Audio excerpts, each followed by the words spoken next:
Okay, so for this video, I thought I'd do something a little different.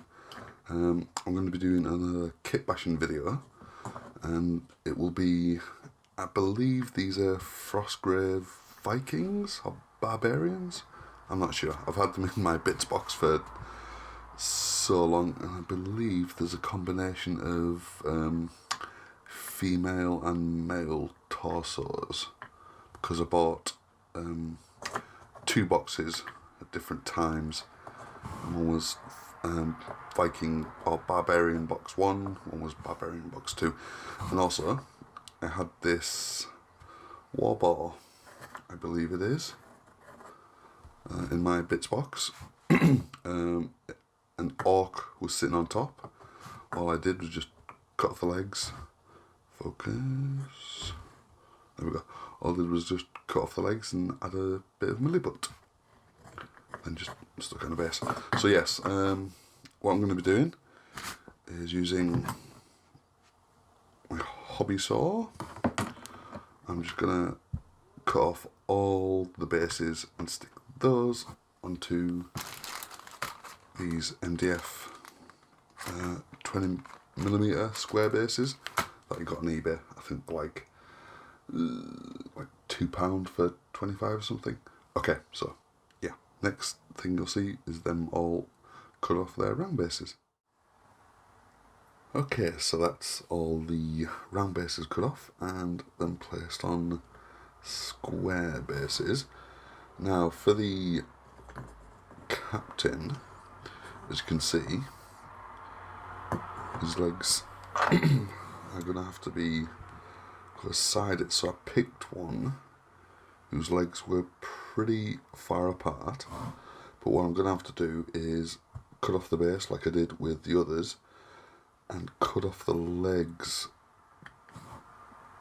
just as high up to his tunic, or as far as I can go. I'm obviously going to have to cut that little flap off there. I'll keep it, so hopefully I can just add it back on. So yeah, that's what I'm going to be working on next. And again, the next thing you'll see will be his base and his legs cut off. But yeah, these are looking good so far. Okay,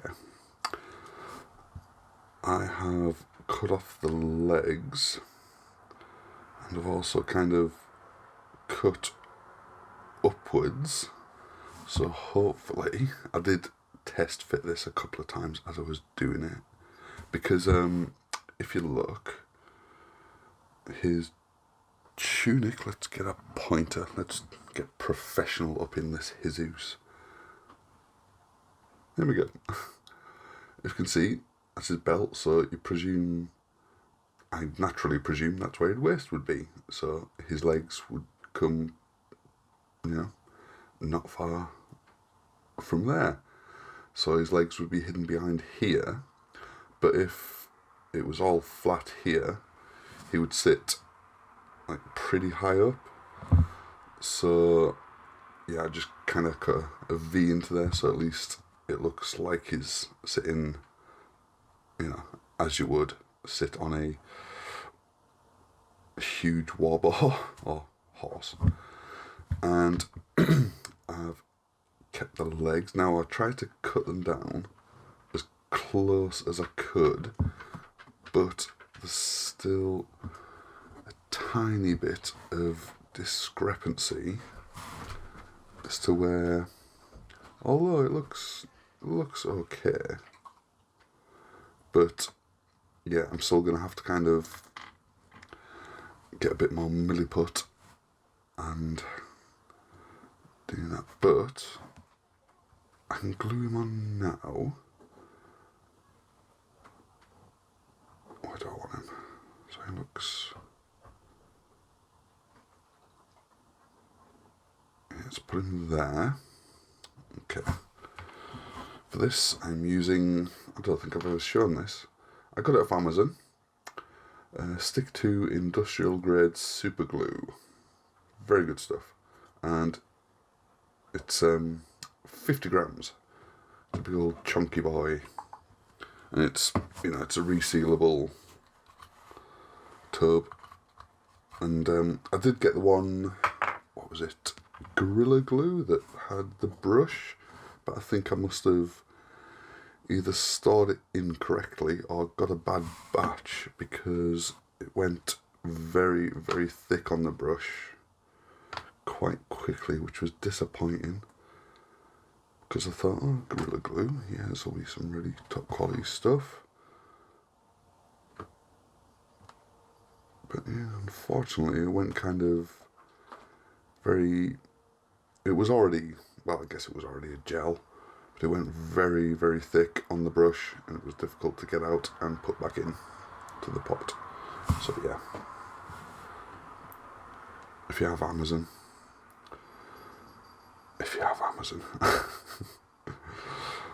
if you need super glue, get this on Amazon. It's good stuff. Recommend it. Not affiliated, not paid, which is awesome. Okay, so as you can see, there are the obvious gaps, but either milliput or bedrolls, I believe I have in my bits box, can cover up any gaps.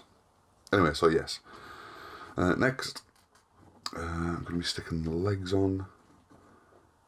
I probably won't show you that because, legs, they just stick.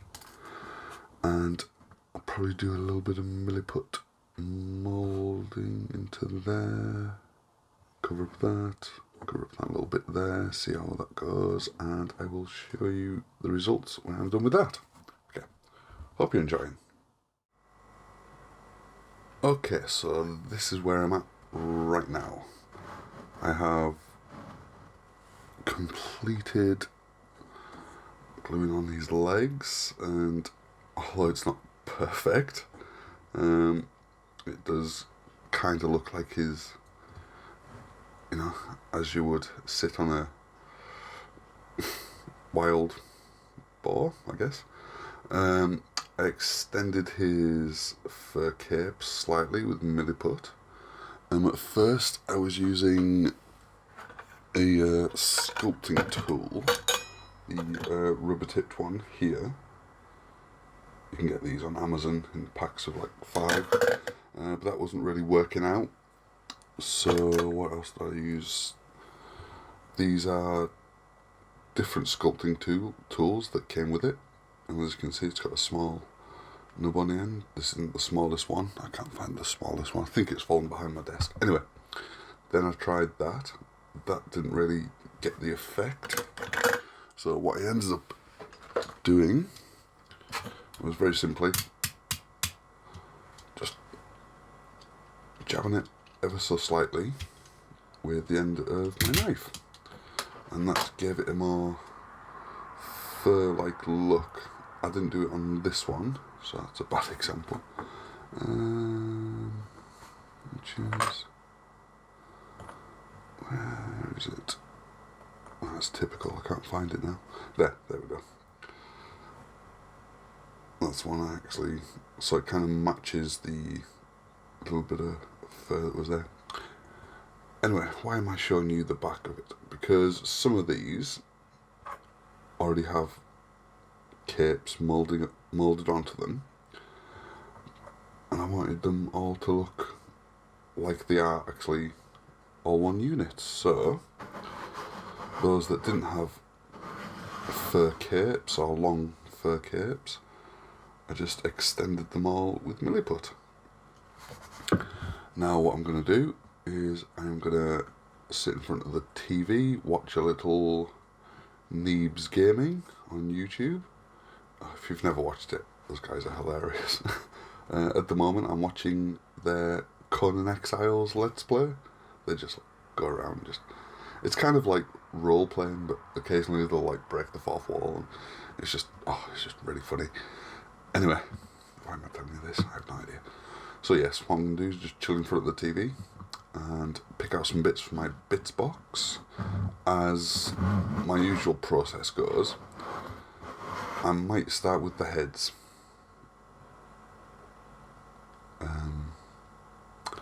yeah, although weapons would make more sense, so you can kind of direct the heads where they're gonna be. I don't know. Because for the captain, I did see in my bits box, I have a ridiculously oversized double-headed axe head, a double-sided axe head. I think it's maybe from a chaos unit. It just looked awesome. So what I might do is just stick that on a some brass rod and have that as the captain's weapon. But yeah. So, but as soon as I have the weapon hands added, that'll be the next video. Okay. I hope you are enjoying this video. Just let me know in the comments what you think. Normally, I just put little subtitles across the bottom because personally, I think my voice is very monotonous and dull sounding. But yeah, this is just genuinely how I sound. I'm just northern. Anyway, so yes, that is what I'm going to be doing next.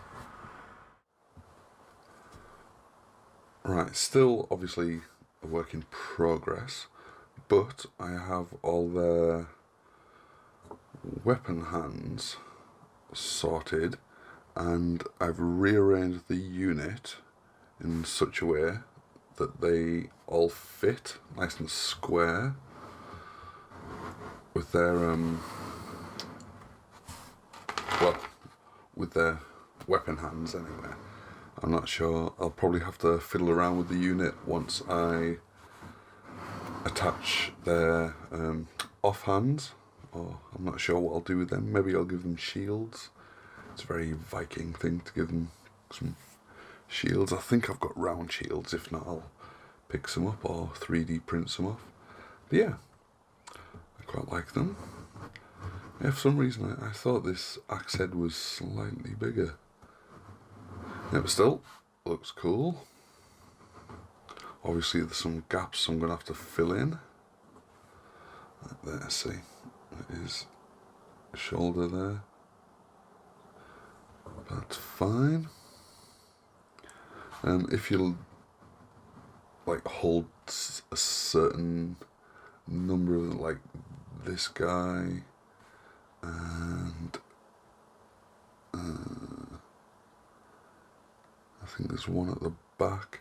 You'll only really notice them if you hold them up to your eye, that their hands are slightly out of proportion to their arms, and some of the hands are gloved hands, and I've pretty much, yes, all of the arms. I was lucky; they are like bare arms, not like bare, but you know, with no clothing on them. So, and some of the hands have gloves on them, but you know, yeah. Like I said, it's only noticeable if I pointed it out like I just have, or if you're holding them up to your eye. Anyway, so yeah, I am super happy with the progress with these so far. Okay, so I've added all the shield arms, and as with the weapon arms, I made them all look kind of scavenged, so there's a lot of there's different variations of shields as with weapons, and I've covered up the captain's arm gap with milliput. I think my favourite so far, obviously, is the captain, because we're riding a warball, but this guy on the end here, just because of his huge axe. And I've managed to fit them nice and snug in a unit. It was kind of like trying to put together a jigsaw with, you know, no instructions or no box art.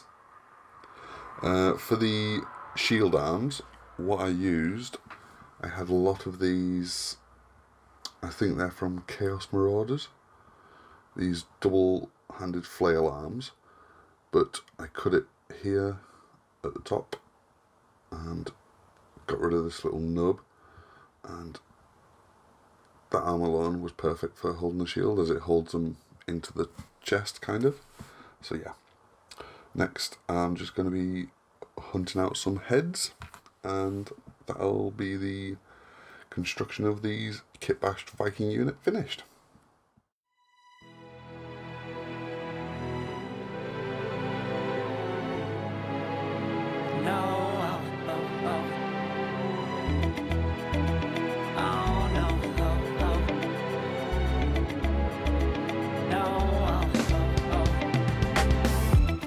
Hold on, girl, now wait just a minute. I've got something to say, you should hear it. Oh, I'm happy to make time for your feelings, but you have to admit I already do. Let's just break it down to you and me uptown, dancing all around till the disco ball pops. But I have to be me, and everyone can see your anger is misplaced, and I'm gonna tell ya, don't hate me 'cause I get attention. Don't turn me into what I'm not. Okay, they're all painted up, and my homemade flock has been used to base them. So next, what I'm going to do to keep them all organised is I'm going to show you how I make these cool little movement trays. Very simple, it's just foam cardboard, and you can paint them if you like, but for my purposes I just wanted to display them all neatly, so I didn't bother. I just flocked the sides, and I'm going to do a quick video of how I make those next.